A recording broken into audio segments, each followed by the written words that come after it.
La question de l'ingénierie des ressources est une question nouvelle. On peut avoir l'impression qu'elle a déjà été traitée par ceux qui ont travaillé sur le knowledge management, ou encore par les formateurs qui se sont intéressés au savoir circulant à l'intérieur d'une entreprise, d'un atelier ou d'une organisation. Approche pédagogique donc, et approche par les sciences de gestion, d'autre part, sciences de l'éducation, sciences de gestion. Je pense que la question de l'ingénierie des ressources utiles pour apprendre à maîtriser un geste professionnel ne relève ni de l'un ni de l'autre.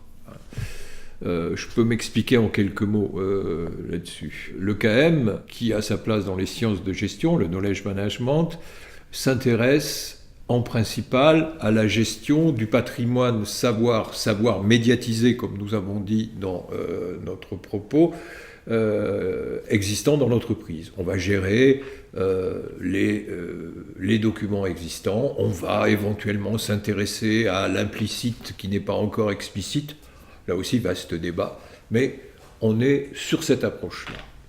Du côté, disons, des formateurs ou éducateurs qui s'intéressent au savoir vivant, circulant et utilisé dans une organisation, on va surtout se soucier et se centrer sur le problème du partage de ces savoirs, sur le problème de leur transmission. On a donc une entrée de type formateur, de type éducateur, de type enseignant, tout dépend où l'on se trouve, mais je pense plus particulièrement à certains formateurs qui, en entreprise, ont eu ce souci de capitaliser d'une part, redistribuer d'autre part, ou favoriser la circulation des savoirs existants dans un service, dans un atelier ou dans une division. La question des ressources telle que nous la posons est un petit peu différente. L'idée est la suivante. Il y a dans un espace de travail, quel qu'il soit, on peut parler de situation de travail, mais c'est peut-être un petit peu réducteur, un espace de travail, c'est-à-dire un atelier ou un service, mais aussi tous ceux qui contribuent avec cet atelier ou ce service à la fabrication du bien ou à la délivrance du service. Donc ça n'est pas limité à une seule situation de travail, même si on met au pluriel la situation de travail. Dans ces espaces, il y a des savoirs qui circulent, savoirs qui sont fixés, d'autres qui ne le sont pas, savoirs qui sont référencés, d'autres qui ne le sont pas, savoirs qui sont transmis, transcrits, voire écrits, d'autres qui ne le sont pas. Il y a donc une multiplicité de savoirs et une multiplicité de registres sur lesquels ces savoirs sont inscrits.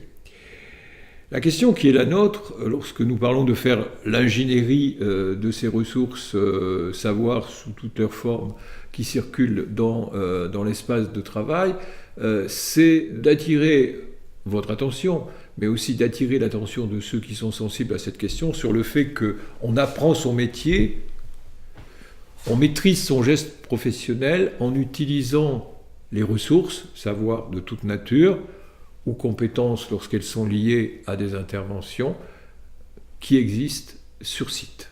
C'est-à-dire que ces ressources-là ne relèvent pas de l'ordre des ressources pédagogiques ou de l'ordre des ressources fixées par l'administration de l'entreprise, sont les ressources utilisées dans l'acte de travail ou dans les actes de travail qui font que dans un espace donné, il y a des flux de matière, des flux de vivants ou des flux de symboles qui sont travaillés par des humains, singuliers ou collectifs, quel que soit leur statut, ça c'est un autre problème, et transformés.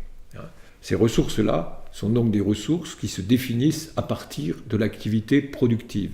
Et c'est avec elles, avec ces ressources, en les fréquentant, en les échangeant, en les modifiant, que l'on apprend le geste professionnel qui fait métier.